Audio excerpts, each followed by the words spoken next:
Hello everybody, my name is Ernie Hart and I am the Florida driver. I want to do a little video about Jacksonville International Airport. It seems to me like it's a little bit different than all the other airports I've driven. The queue starts when you get close to the airport, like 7 minutes away. And the queue is rather large sometimes.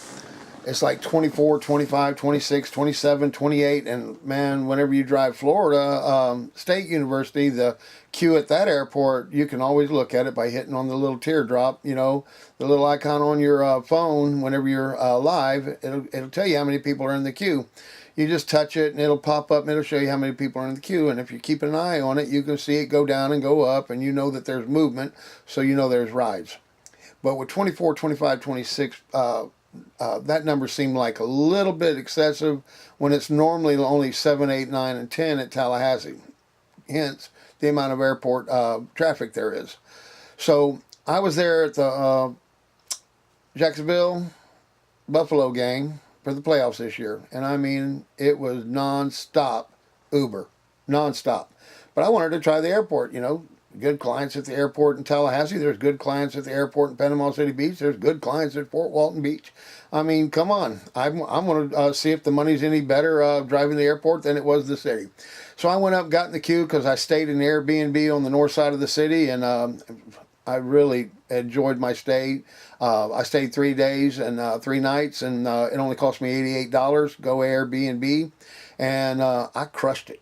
I made my $88 in the first 20, 30 rides, you know, plus my gas, plus my food for the weekend, and then the next thing you know, I'm on pay dirt. All right, so it's not for everybody, but for me, I like doing that. I like making a good paycheck in 3 days and going home, and so I work hard those 3 days, and Jacksonville International Airport did not disappoint. 15 minutes after I got there, put in the queue, I was number 24, I believe, if I remember correctly. Number 24 in the queue. 15 minutes later, I'm going to the airport to pick up my rider. So I thought the airport queue was all you drove when you got put in the queue, but that's not true. I found out now that I've driven a couple of airports that you could be at the airport in the queue and get a ride elsewhere. Well, I take all riders, so I don't cancel. That's all there is to it. I don't care if it's surgeon over here and you send me over here. I take the rider, because you never know if that tip is going to crush that little bit of money you'd make for driving over here only in a on the heat map, a surge zone. So don't be deceived about who can make the most money, people that cancel or people that just take all riders.